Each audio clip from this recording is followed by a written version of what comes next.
शिवराज सिंह चौहान जी की अध्यक्षता में मध्य प्रदेश की मंत्रिपरिषद की बैठक संपन्न हुई, जिसमें उज्जैन जिले की नवीन तहसील उन्हेल का सृजन करने का प्रस्ताव पारित हुआ। उसी तरह बालाघाट जिले की नवीन तहसील लामता का प्रस्ताव भी आज पारित हुआ। रायसेन जिले की बमोरी तहसील के सृजन का प्रस्ताव भी आज बैठक में पास हुआ। उसी तरह रायसेन जिले की सुल्तानगंज तहसील के भी सृजन का प्रस्ताव आज पारित हुआ। मंदसौर जिले की नवीन तहसील कायमपुर के सृजन का प्रस्ताव भी आज पारित हुआ। उसी तरह भारत सरकार वस्त्र मंत्रालय की पीएम मित्र योजना अंतर्गत प्रदेश में टेक्सटाइल पार्क की स्थापना हेतु एसवीपी के गठन संबंधी ज्वाइंट वेंचर एग्रीमेंट मेमोरेंडम एवं आर्टिकल ऑफ एसोसिएशन प्रारूप के अनुमोदन के संबंध में भी प्रस्ताव पारित हुआ। माननीय मुख्यमंत्री जी की जो घोषणाएं विगत दिनों में थी, उसमें ग्राम पंचायत से नगर परिषद बनाने की हमारी सरकार की ये एक बड़ी उपलब्धि है कि हमने लगातार ग्राम पंचायतों को नगर परिषद में परिवर्तित किया है। उसी तारतम्य में आज जिला मंदसौर में नगर परिषद नाहरगढ़, जिला सीधी में नगर परिषद सेमरिया, शाजापुर जिले में अवंतीपुर बड़ोदिया, मंदसौर में नगर परिषद बोलिया, मंदसौर जिले में ही नगर परिषद गांधीनगर, सतना में नगर परिषद सिंहपुर, शाजापुर में नगर परिषद गुलाना, हरदा में नगर परिषद रहट गांव, शहडोल में नगर परिषद व्यवहारी को नगर पालिका परिषद में उन्नयन की आज प्रस्ताव पारित हुआ। भवन विकास निगम के सुचारू संचालन के लिए आज 77 नवीन पदों के सृजन की स्वीकृति भी कैबिनेट में दी गई। भोपाल में हाइब्रिड इम्यूनिटी मॉडल के अंतर्गत कमला पार्क से संत हिरदाराम नगर तक 8 लेन एलिवेटेड कॉरिडोर की स्वीकृति भी कैबिनेट की बैठक में दी गई।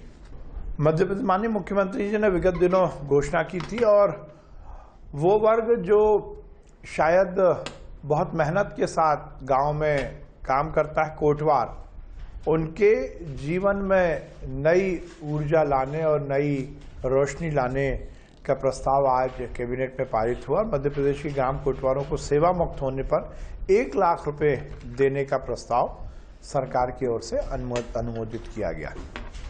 सहकारिता आंदोलन में भी आज एक बहुत बड़ा फैसला शिवराज कैबिनेट ने लिया है।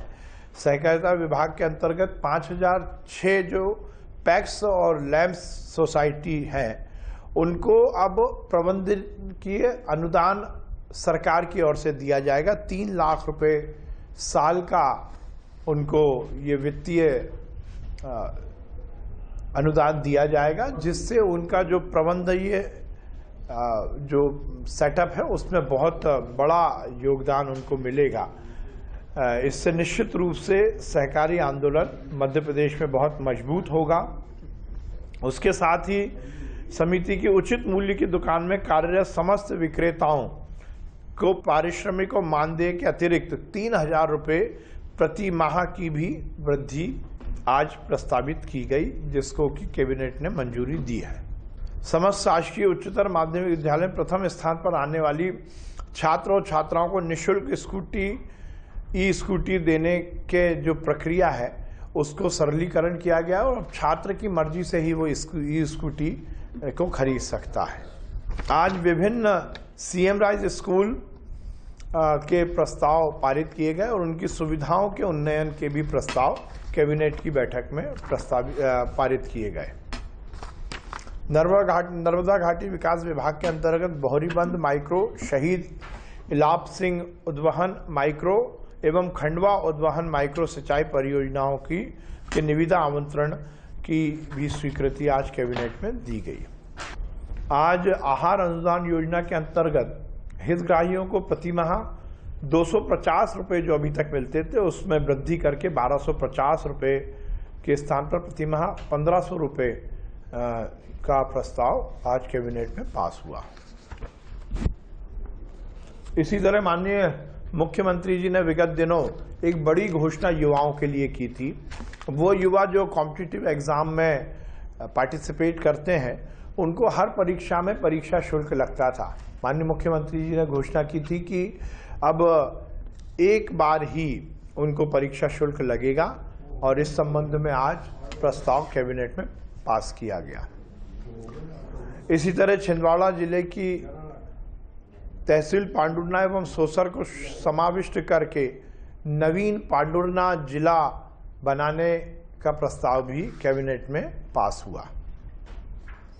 शहीद हुए वन कर्मियों को मध्य प्रदेश शासन द्वारा शहीद घोषित करते हुए आश्रितों को 10 लाख से बढ़ाकर 25 लाख रुपए की विशेष अनुग्रह राशि देने का प्रस्ताव भी आज कैबिनेट की बैठक में पास किया गया।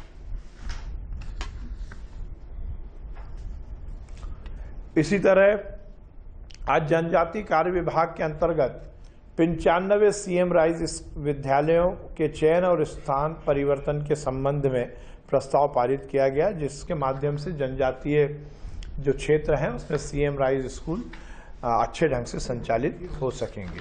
आज जनजातीय एवं लोक कलाकारों के प्रदर्शन के लिए दैनिक मानदेय और भत्ते में भी बढ़ोतरी की गई। अभी तक मानदेय 800 रुपये प्रति दिवस था, अब हमारे जनजातीय लोक कलाकारों को 1500 रुपये प्रति माह ये मानदेय मिलेगा और इसी तरह दैनिक भत्ता जो 250 रुपये था वो बढ़ाकर 500 रुपये किया गया है।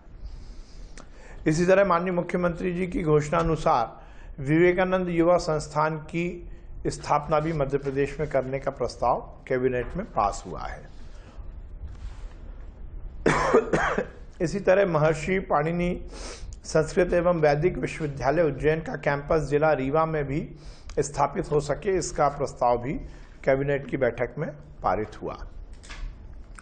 अमरपाटन जिला मैहर में नवीन शासकीय पॉलिटेक्निक महाविद्यालय की स्थापना का भी प्रस्ताव आज कैबिनेट की बैठक में पारित हुआ। इसी तरह निरामय योजना के अंतर्गत शासकीय कर्मचारी कार्यकर्ता संविदा कर्मियों को आयुष्मान भारत योजना से जोड़ने का प्रस्ताव भी आज कैबिनेट की बैठक में पास हुआ।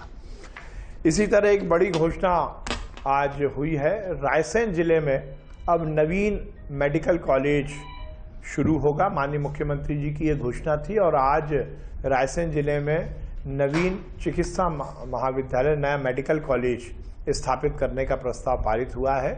ये रायसेन जिले के लिए एक बहुत बड़ी उपलब्धि है।